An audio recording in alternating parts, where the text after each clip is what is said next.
Let's continue our discussion of Emily Falk's book, What We Value. Today is the second part of our interpretation. Last time, we discussed the value system in the brain. A network that constantly scans the world around us, assigning value to everything we encounter. Value judgment is an incredibly fast process of weighted calculation. The brain simultaneously considers many different cues, or attributes, and assigns each a weight depending on the current context. The key takeaway is this. The brain is biological hardware, and value is subjective. It doesn't calculate like a rational machine, assigning weights purely based on long-term benefit. Your cues and their weights are deeply influenced by the physiology of your brain. You are not a standardized computer. In this part, we'll focus on the two most important cues that influence value judgments. The self-relevance system and the social-relevance system. Their weights are particularly high. They make your sense of value profoundly human. For example, imagine you're shopping for a new car. You've done plenty of research and finally picked a brand. Then you hear that a good friend recently bought the same car, but had problems with it and now regrets the purchase. Naturally, you start to hesitate. You no longer want that car. But this reaction is irrational, isn't it? Shouldn't you trust large-scale reviews and consumer data instead of a single anecdote? And yet, that one friend's opinion feels more important than all the data combined. That's your social relevance system at work. Years ago, there was a popular dating show I watched a few episodes of. If you were to go on that show and introduce yourself, what would you say? I'd probably mention my character or professional background. But many female guests described what they liked: movies, music. Understandable hobbies. Some said they loved traveling. Which puzzled me, since everyone loves to travel. And one said she was a foodie, who loved delicious food. I remember thinking, is being a foodie really a virtue? That's your self-relevance system in action. Modern people are encouraged to show who they are. In Western culture especially, when people define who they are, they often do so by listing what they like and dislike. The same happens on social media, endless posts about what I love. There's not much rational calculation behind this. It's biological. That's because the brain regions defining the self overlap heavily with those calculating value. Your self isn't an abstract idea. It has a physiological basis in the brain. Specifically, the self-relevance system, which includes the medial prefrontal cortex, the posterior cingulate cortex, and the precuneus. Whenever you recall the past, think about your present, or reflect on who you are and what you like, this system is active. Interestingly, brain scans show that, when you reflect on life's meaning, the same regions light up as when you recall your life story. Writing a biography and planning your future engage nearly identical brain patterns. Because of this continuous sense of self, your life feels coherent, purposeful, and meaningful. It's also why memories involving you are clearer. The brain automatically forgets irrelevant things. Things matter because they relate to you. The hardware guarantee for this is that the self-relevance system and the value system overlap heavily, especially in the medial prefrontal cortex. So when you make a value judgment, your self-relevance network lights up, giving self-related cues heavier weight. As a result, anything connected to you feels more valuable.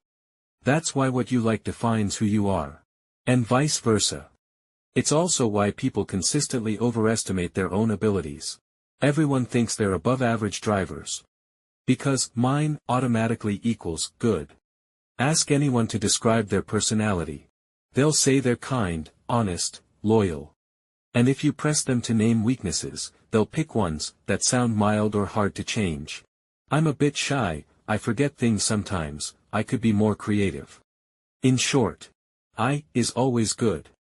Once you understand the importance of self, persuasion becomes easier. If you want someone to value something more, make it feel personally relevant. That's why marketers always say, this fits your personality.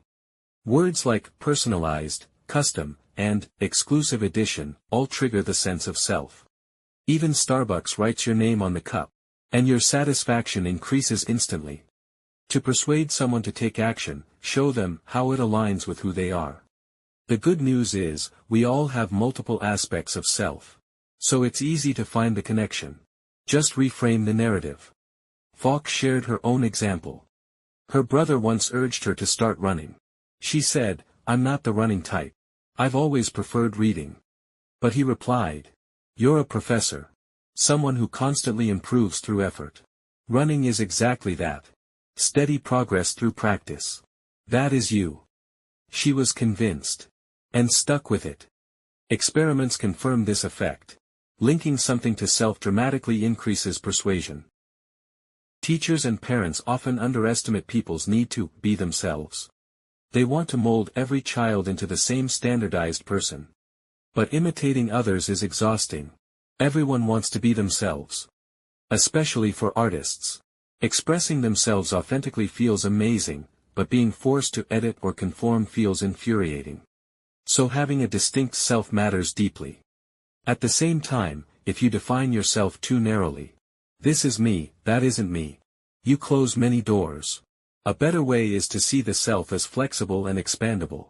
Connecting yourself to something larger brings happiness. Which leads us to the social relevance system. The social relevance system overlaps substantially with the value system as well. Its role is to make us care about what others think and feel. Neuroscientists often use two stories in experiments. Story 1. A boy needs paper pulp for an art class project. He spends hours shredding old newspapers. Then he goes out to buy flour. While he's gone, his mother returns home, sees the strips of paper, and throws them away, thinking they're trash. Story 2. Someone boils a kettle of water for tea, leaves it on the stove all night, and no one drinks it. Both stories ask participants to predict what happens next. Brain scans show that different regions activate. The second story involves only physical events. But the first story, because it involves intentions and emotions, activates the social relevance system. As we've discussed before, this ability to infer others' thoughts, called theory of mind, develops in early childhood. Other people's minds matter so much that evolution gave us specialized brain areas for them. Eleanor Roosevelt once said, "Great minds discuss ideas. Average minds discuss events, small minds discuss people." That may be true. But it also proves how deeply human it is to discuss people. Our brains are built for it. We especially care about what others think of us. That's why social media likes feel so important. We don't want to be outcasts. We want to belong. This makes us susceptible to group pressure. Many examples illustrate this. You think you're judging beauty independently. But your ratings shift when you see others' opinions. You think you conserve energy for the planet. But mostly because you learned your neighbors use less. You're more likely to exercise if your friends do, or move to a better neighborhood for your kids' sake. Even public campaigns can backfire. Saying, "Too many people litter," normalizes bad behavior. Marketers understand this perfectly. The best strategy is to make you believe everyone else already likes it. That's why Apple's white AirPods are so visible. When you see many people wearing them, you think, "That's popular. I want that too." Now, put the self-relevance and social relevance systems together. At first, they seem contradictory. We want to stand out and fit in. But they usually don't conflict. It depends on the situation. In intimate settings, harmony matters, so we conform. In competitive settings like interviews or presentations, we want to stand out. If mistakes are punished, you blend in. If attention is rewarded, you stand out. You won't criticize your boss publicly. But you'll vent privately. Evolution made us care about two statuses. Our position within the group, and our group's position among other groups. They sometimes conflict, but we handle it well. A good trick is strategic distinctiveness. For example, if your school requires uniforms, you wouldn't rebel by refusing to wear one. But you might pin a small badge or accessory to make yours subtly different. At a glance, you conform. On closer look, you stand out. That balance makes life satisfying. As carbon-based beings, we must eat, drink, and sleep. An AI might laugh at our biological burdens. But our deep concern for me and us is also a biological burden. And precisely because of these burdens, we are capable of value. That's it for today's content. Thank you for watching. and I'll see you in the next video. If you feel there is value in this, please like, subscribe to this channel, and leave your thoughts or suggestions in the comments section. Let's grow together and read more good books.